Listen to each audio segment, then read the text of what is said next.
তামুলপুৰৰ হস্তিনাপুৰত হিন্দু জাগৰণ মহাসভা আৰু 15 সংখ্যক শ্ৰীমদ ভাগৱত সপ্তাহ জ্ঞানযজ্ঞ আৰু শ্ৰী শ্ৰী বিষ্ণু মহাযজ্ঞৰ বিশাল প্ৰস্তুতি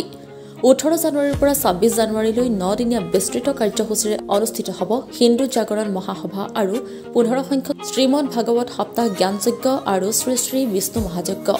সনাতন ধৰ্মৰ বৈচিত্ৰ্য আৰু আমাৰ সামাজিক দায়িত্বৰ ওপৰত বিস্তৃত ধৰ্মীয় আলোচনা সভাত মুখ্য বক্তা হিচাপে অংশগ্ৰহণ কৰিব ডিব্ৰুগড় বিশ্ববিদ্যালয়ৰ অনুশীলনৰ অধ্যাপক দিগন্ত বিশ্ব শৰ্মাই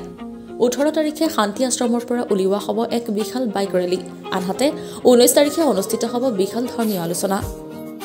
সহস্ৰাধিক লোকে অংশগ্ৰহণ কৰিব লগা এই হিন্দু মহাসভাত সনাতনী ধৰ্মগুৰু সাধু গুৰু বৈষ্ণৱসকলেও অংশগ্ৰহণ ল'ব বুলি জনায় একেদৰে 26 জানুৱাৰীলৈ প্ৰতিদিনে চণ্ডী গীতা আৰু বেদপাঠ শ্ৰী বিষ্ণু মহাযজ্ঞ ভাগৱত কথা প্ৰবচন আৰতি আৰু প্ৰসাদ বিতৰণ কাৰ্যসূচী ৰূপায়ণ কৰা হ'ব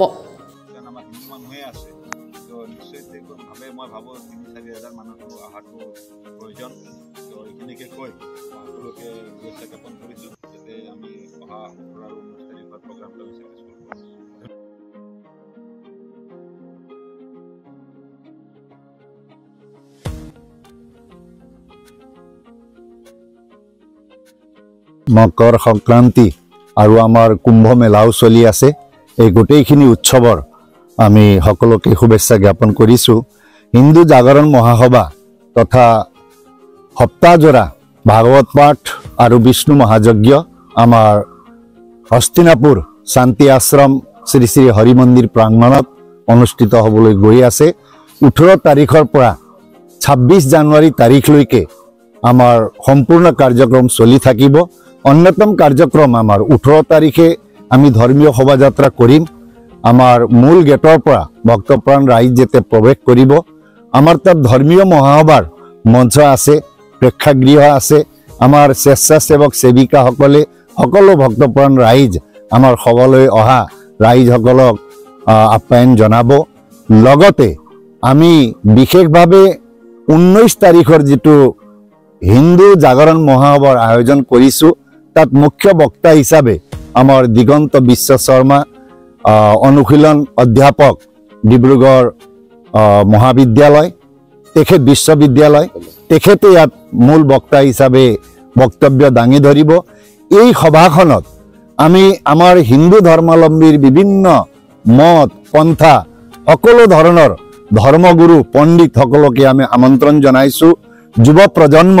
আমাৰ ছাত্ৰ ছাত্ৰী সকলক আমি ইয়াত আমন্ত্ৰণ জনাইছো আমি কিয় সনাতনী হিন্দু ধৰ্মাৱলম্বী লোকসকল একত্ৰিত হৈ আমাৰ ভাৰতবৰ্ষখনক বিশ্বগুৰুৰ আসনত বহুৱাবৰ কাৰণে আমাৰ দায়িত্ব আৰু কৰ্তব্য কি আছে ইয়াৰ ওপৰতো এই হিন্দু জাগৰণ মহাসভাত বিশেষভাৱে আলোকপাত কৰা হ'ব আমি বিভিন্ন মত পন্থাত আছো যদিও আমাৰ ভাৰতবৰ্ষক আমি পুণ্যভূমি তীৰ্থভূমি কওঁ যদিও কিছু আমাৰ সংকট আৰু এটা বিভিন্ন এটা ভয়ংকৰ পৰিস্থিতি দৃষ্টিগোচৰ হোৱা হেতুকে আমাৰ বিভিন্ন পথ মন্তাৰ ধৰ্মগুৰু আৰু আমি ভক্তপ্ৰাণ ৰাইজ একত্ৰিত হৈ আমি থিয় দিব লাগিব আমাৰ মঠ মন্দিৰ সনাতনী ধৰ্ম শাস্ত্ৰ সকলো ৰক্ষাৰ কাৰণে এইভাবে আমাৰ সম্পূৰ্ণানন্দ সৰস্বতী মহাৰাজ মহোদয়ৰ যি অন্তৰকৰণত এই হিন্দু জাগৰণ সভাৰ যি আয়োজনৰ কথা তেখেতে যোৱা 9 চনৰ পৰা আমাক কৈ আছিলে আহি আমি এই 2025 চনৰ 19 জানুৱাৰী তাৰিখে আমি এই আয়োজন কৰিবৰ কাৰণে ব্যৱস্থা গ্ৰহণ কৰিছো গতিকে আপোনালোকৰ জৰিয়তে সমগ্ৰ আমাৰ এই তামুলপুৰ জিলা অসমৰ হিন্দু সনাতনী লোকসকলক আমি আমন্ত্ৰণ জনাইছো এই আমাৰ কাৰ্যক্ৰমত 18 পৰা 26 তাৰিখলৈকে সকলোকে নিমন্ত্ৰণ জনাইছো বিশেষভাৱে 18 আৰু 19 তাৰিখৰ যেটো মহাসভাৰ আয়োজন ইয়াত সকলো সনাতনী হিন্দু ধৰ্মাৱলম্বী লোকসকলক আইমাতৃসকলক বুদ্ধিজীৱীসকলক শিক্ষকসকলক ছাত্ৰ ছাত্ৰীসকলক আমি নিমন্ত্ৰণ জনাইছো এই পৰিচালনা সমিতিৰ তৰফৰ পৰা নিশ্চিতভাৱে তামুলপুৰ জিলাৰ আজি আমাৰ হস্তিনাপুৰ শান্তি আশ্ৰমত প্ৰত্যেক বছৰৰ দৰে এই বেলিও তাৰমানে 15তম শ্ৰীমদ ভাগৱত জ্ঞান সপ্তাহ ও হিন্দু জাগৰণ মহাসভাৰ আমি বৰ্ণাঢ্য কাৰ্যসূচীৰে আমি আয়োজন কৰিছোঁ বিশেষকৈ হিন্দু জাগৰণ মহাসভা আয়োজন কৰাৰ মূল কাৰণ হ'ল আপোনালোকে জানে যে হিন্দুসকলৰ মাজত ভাতৃত্ববোধ একতা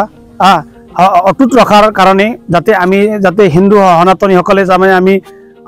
একেলগে আমি থাকিব পাৰোঁ, যাতে হিন্দু ধৰ্মৰ পৰা যাতে কোনো তাৰমানে বাহিৰত যাতে বিচলিত নহয়, আমি সকলো যাতে হিন্দু সততা আমি ৰাখিব পাৰোঁ, অটুট ৰাখিব পাৰোঁ, সেই কামনাৰ কাৰণে আমি যিহেতু 18 জানুৱাৰীৰ পৰা 26 জানুৱাৰীলৈকে 9দিনীয়া বৰ্ণাঢ্য কাৰ্যসূচীৰে এই শান্তি আশ্ৰমত আমি হিন্দু জাগৰণ মহাসভা ও শ্ৰীমদ ভাগৱত জ্ঞান সপ্তাহ আয়োজন কৰিছোঁ। যে আশা ৰাখিছোঁ যে এই 9দিনীয়া যিটো কাৰ্যসূচী আছে সফলমণ্ডিত কৰাৰ কাৰণে আমাক আয়োজক সমিতি আছে, আয়োজক সমিতি হিচাপে আমি নিজে আছোঁ আৰু সকলো পৰা আমি সহায় সহযোগিতা আৰু পৰামৰ্শ বিচাৰিছোঁ। আশা কৰোঁ যাতে এই বৰ্ণাঢ্য যিটো 9দিনীয়া কাৰ্যসূচী আছে এই 9দিনীয়া কাৰ্যসূচী যাতে আমি শান্তি সমৃদ্ধি ভাতৃত্ববোধ আমি অটুট ৰাখি পেলাই কাৰ্যসূচী যদি আমি সমাপন কৰিব পাৰোঁ, সেইটোৱে মই আয়োজক সমিতিৰ ফালৰ পৰা সকলোকে মই বিনম্ৰ অনুৰোধ জনাইছোঁ।